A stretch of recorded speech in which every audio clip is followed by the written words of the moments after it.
చూసినట్లయితే ఒక పక్క ఉమ్మడి కూటమి ప్రభుత్వాలు ఈ యొక్క చర్యల్లో సఫలమైనయా విఫలమైనయా? నాకు తెలిసి 99.99% విఫలమైనవి.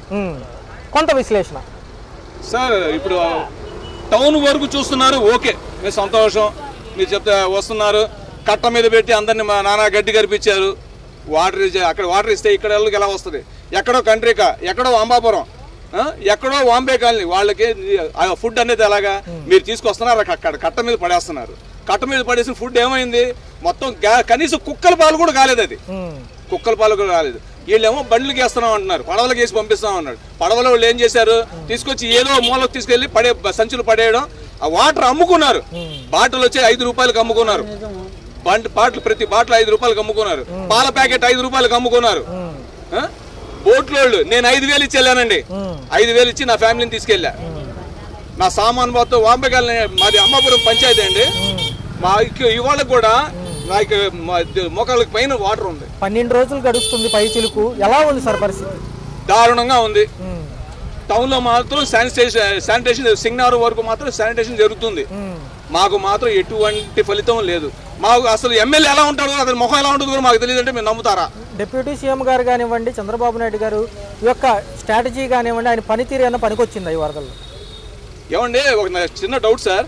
ఇంతకుముందు నాకు తెలిసి 5 వరదలు నేను చూశాను సార్. 86 నుండి నేను రంగా గారి హయాం నుండి రంగా వరకు చూస్తున్నాను ఇక్కడ. కానీ ఎప్పుడు లేని అనుభవాలు నాకు ఎదురైంది ఈసారి. ఎందుకంటే ఫస్ట్ మాకు వరద వస్తుందంటే ఇన్ఫార్మ్ అయ్యేది. కానీ ఈసారి ఇన్ఫర్మేషన్ కదా, నేను ఫోన్ చేసి మా ప్రెసిడెంట్ గారికి ఫోన్ చేసి, సార్ మా ఇంటి దగ్గర ఉన్న 3 అడుగులు ఉంటుంది సార్, మా ట్రాన్స్ఫారం 3 అడుగులు భూమికి 4 అడుగులు దాటితే 4 అంగుళాలు వస్తే ట్రాన్స్ఫారం మునిగిపోద్ది సార్, వెంటనే మీరు పవర్ ఆఫ్ చేయించండి అని ఫోన్ చేస్తే ఏఈకి ఫోన్ చేసి అప్పుడు కట్ చేయించారు. ఏమాత్రం నేను లెగడం ఆలస్యమై ఉంటే ఎంతమంది చచ్చేవాళ్ళం ఒక్కసారి చెప్పండి. ఈకి ఇంత ముందు కూడా ఫోన్లో మాట్లాడడం జరిగింది. వాళ్ళకి వీళ్ళు వస్తారు కదా, లైన్ మెన్లు వస్తారు, వాళ్ళకి ఎన్నోసార్లు చెప్పాను, సార్ మాకు చాలా రోడ్డుకి చాలా దగ్గరలో ఉంది, ఇది మార్చాలని. ఇప్పుడు దాకా మార్చలేదు, కావాలంటే మీరు చెల్లి చూసుకోవచ్చు. 5వ నెంబర్ రోడ్లో లాస్ట్ లో ఉంటుంది ట్రాన్స్ఫారం. అంబాపురం 5వ నెంబర్ రోడ్డు లాస్ట్ లో ఉంటుంది. ఇంత ఉధృతి సమయంలో ఒకవేళ వాలంటీర్ వ్యవస్థ ఉంటే ఎలా ఉంటుంది? నాకు తెలిసి దేవుళ్ళ కాపాడుకునేవారు సార్. కనీసం ఫుడ్ వాటర్ ప్రతి లాస్ట్ హౌస్ వరకు అందేది. వాళ్ళు లేకపోవడం మైనస్ సార్. చంద్రబాబు నాయుడుకి ఏ దృష్టితో చూసుకున్నాడో తెలియదు, కానీ నాకు తెలిసి అతను చాలా పెద్ద తప్పు చేసింది. ఏంటంటే వాలంటరీ వ్యవస్థని కంటిన్యూ చేయకుండా ఉండడం చాలా పెద్ద తప్పు. ఇలాంటి వ్యవస్థ వచ్చి ఇదే కరోనా జరుగుంటాయండి. ఈ హయాంలో, ఈ గవర్నమెంట్ లో కరోనా వచ్చి ఉంటే ఒకరు బతికేవాడు కాదు. నాకు తెలిసి కోట్లలో పోయేవాళ్ళు. 5.5 కోట్లు ఉన్న ఆంధ్రప్రదేశ్ 1.5 కోటికి వచ్చేసేది గ్యారంటీగా. అది మాత్రం గ్యారంటీ. ఒక పక్క డిప్యూటీ సీఎం గారేమో 5 కోట్లు విరాళం ఇచ్చారు. మాజీ ముఖ్యమంత్రి జగన్మోహన్ రెడ్డి గారు 1 కోటి రూపాయలు విరాళం ఇచ్చారంటున్నారు. పేదవాడికి అందే పరిస్థితి ఉందా సార్? అవి పెద్ద విషయాలు, అది మనకు అనవసరమైన విషయాలు. ఎవడు ఏమి ఇచ్చాడు, ఏమి అనవసరం.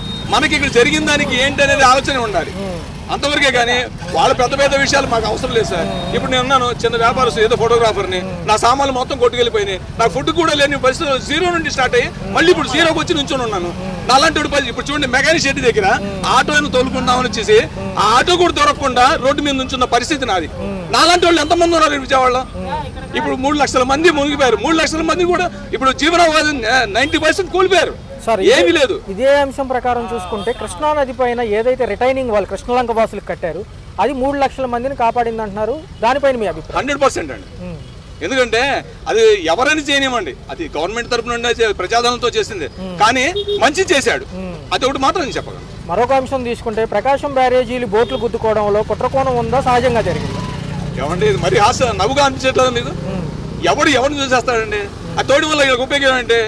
ఈయనేమన్నా హీమేనా? అటు వచ్చి చేతులు పెడతాడా సీఎం?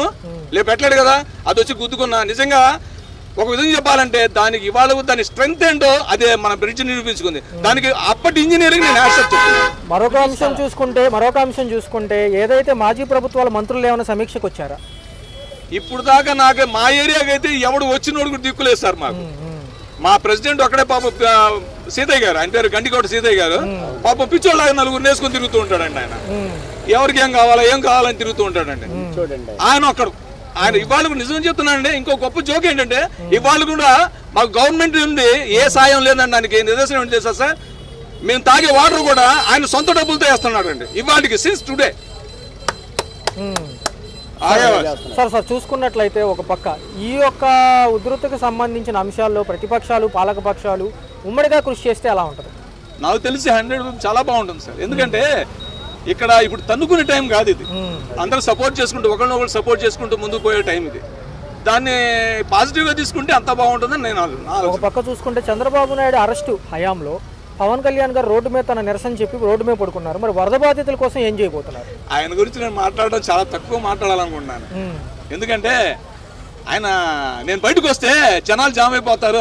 అదేం మాట అండి, తను ఒక పదవిలో ఉన్నాడు. వాళ్ళ ఆయన హీరోగా ఆలోచించుకున్నాడు. ఎందుకని అంటే ఏం లేదు సార్, ఆయన దేవుడు ఏమన్నా నన్ను రావద్దన్నారు, నేను రాలేదు అంటున్నారు. వస్తే ఏం జరిగింది సార్? ఒకటి సార్, ఆయన ఇదే సూపర్ హీరో కావచ్చు, ఏదైనా కావచ్చు. తను ఇప్పుడు ఒక హోదాలో ఉన్న పెద్ద నాయకుడు, డిప్యూటీ ఆఫ్ సీఎం. అంటే సీఎం తర్వాత సీఎం అయినప్పుడు అంటే మేమందరం ఆయన పిల్లలే కదా సార్. పిల్లలు చూడండి, తండ్రి రావడానికి ఎవడైనా అడ్డం పడాలా? ఎవడో వస్తాడని ఆగిపోతాడా? అది ఎంతవరకు సార్ రైట్ సార్? తన బాధ్యత తను నిర్వహించాలి, అంతవరకే. ఎవడో వస్తా అంటే ఇప్పుడు సీఎం వస్తున్నారని చెప్పి బందోబస్తు ఏర్పాటు చేస్తున్నారు. అతను కూడా అదే జడ్ కేటగిరీ. ఇప్పుడు జడ్ కేటగిరీనా కదా? జడ్ కేటగిరీ ఉన్నప్పుడు క్లీన్ చేసుకుని జనాల మధ్యలో వచ్చి జనాలు సీఎం గారు కూడా వచ్చి సిగ్నల్ చూసి వెళ్ళాడు. ఇవాళ దాకా లోన్ వచ్చారా? అందరూ 10 సార్లు పేపర్లు చూపిస్తున్నారు మాకు. లోన్కి వస్తున్నారు, లోన్ వచ్చారు వచ్చి ఎవరికి ఏం చేశారు? ఒకటి సార్, ఇదంతా హంబక్ సార్. నేను చూసి చిన్నప్పటి నుండి చూస్తున్నాను. ఎవరి స్వార్థం వాడిది. సార్ ఫైనల్ గా చూసుకుంటే విరాళాలు సేకరించడం జరుగుతుంది, పేద ప్రజలకు అందిద్దాం సార్. ఐస్ గడ్డ తెలుసా? కథ తెలుసా మీకు? మంచుగడ్డ కథ తెలుసు కదా? పై చేతిలో పెడితే కింద చేతిలో వచ్చేటప్పుడు వాటరే మిగిలింది. అదే చేతిలోకి వచ్చి జనాల చేతిలోకి వచ్చేది అదే. అంత దూరం సార్. మా ఇంతకు ముందు సోదరుడు చెప్పాడు, ప్రతి కామ్రేడ్ తన వెహికల్ కి 6 నుండి 9,700 వరకు 9,000 మెన్షన్ చేస్తున్నాను సార్. 9,700 వరకు ఇన్సూరెన్స్ కడుతున్నాం. అసలు మేము ఎందుకు కట్టాలి? ఇన్సూరెన్స్ అవుతుంది. మా ప్రతి వాళ్ళకి యాక్సిడెంట్ అవసరం రోడ్డు మీద తీసుకొస్తున్నావా? దేవుడు దండం పెట్టుకుని రోడ్డు మీద బళ్ళని కుదరడానికా?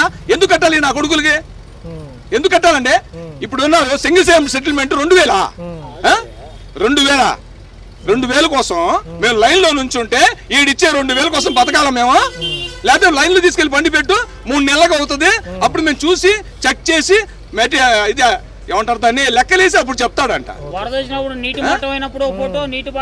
ఇప్పుడు అంట ఇంకో విషయం, ఆ ఫోటోలు ఒకటి కాదంట, ఫస్ట్ నుండి వీడియో కావాలట, ఒక ఫోటో కావాలంట. ఎప్పుడు మొదటిది. ఇప్పుడు వరద పూర్తిగా అయిన తర్వాత ఒక వీడియో కావాలంటే ఫోటో. ఎక్కడ నుంచి బూతులు వచ్చేస్తున్నాయి సార్? బూతులు వస్తున్నాయి. ఎక్కడి నుంచి తీసుకురావాలి సార్? వరద తెల్లారుజాము 4 గంటలకు వచ్చింది మాకు వరద. అప్పుడు ఫోటో నువ్వు లేదు తీసుకోగలవా? నీకే వస్తే, నీ కంపెనీకే ఆ బాధ వస్తే నువ్వు మా విషయం చెప్పగలవా?